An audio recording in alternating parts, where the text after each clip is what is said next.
Brings to mind Stalin's quote, right, that quantity has a quality all of its own. Chris Cuomo is in Ukraine tonight. He headed east from Kyiv to see the ground truth in Ukraine, where the Ukrainians retook and how they are using American weapons to prepare for Russia's onslaught. Chris joining us now from Kyiv ahead of his show this evening. Chris, ground truth's always very different. It's why reporters go to the front lines. Biggest surprise for you and what we'll learn in the next hour between what we all think about what's happening in Ukraine and what you found?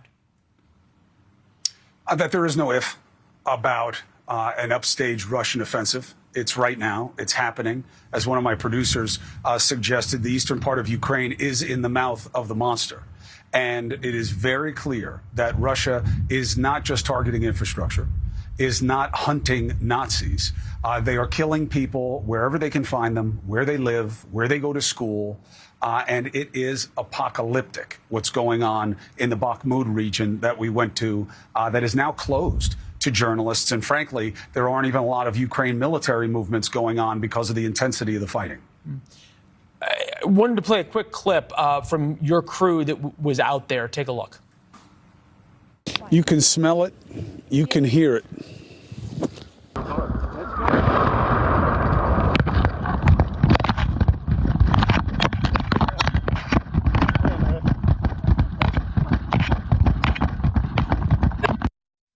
And you can feel it when it is that close.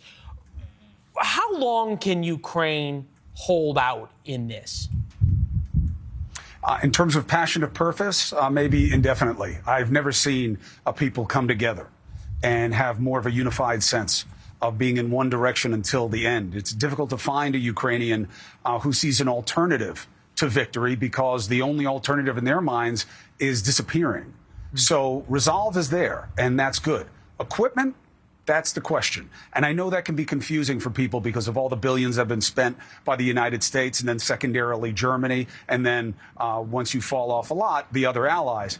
But it is very clear from watching it on the ground, as you've done many times in many different places, Leland, that they just don't have the materiel that the Russians do. And they're having to steal stuff from Russians after they take them out in areas just to fortify their own positions. So the question is how much in terms of equipment that determines how long they can hold out. Yeah, and you don't want to put it like this, but at some point it becomes a matter of lives. The Russians appear to have absolutely no willingness to even think about and don't really even care about their own people dying. Vladimir Putin is happy to send 500,000 men to the meat grinder. The Ukrainians don't quite appear to be in that state of mind yet, correct? Well, obviously, they have great numerical superiority on the Russian side, but there is a qualifier on that, right, Leland? I mean, they're using mercenaries on the Russian side. The propaganda is that they're targeting Ukrainian Nazi mercenaries. There never has been any evidence of that. Certainly, we didn't see any here. But they're the ones using, among others, the Wagner Group, called the Wagner Group. Those are mercs, okay? And a lot of them got out of prison for this purpose. So the idea that they have such great numerical superiority is not evidenced on what they're putting on the battlefield. This is, however, odd to behold. It's World War I style trench warfare that certainly I've never seen Americans engaged in anywhere in the Middle East that you and I have both covered. But it's World War I stage with the technological upgrade of drones. So they're targeting each other with drones, but then they're running from trench to trench, maybe separated by a few hundred yards in some places like we saw in Bakhmut and you'll see tonight. Wild. Hey, great work over there. We're glad to see you from Kyiv, and we'll be watching this evening. See you soon. Appreciate you. Yeah, thank you. Coming up, schoolyard bully. Thanks for watching. Go to newsnationnow.com to find NewsNation on your television provider. And don't forget to subscribe. Click the red button to get more of NewsNation's fact-driven, unbiased coverage.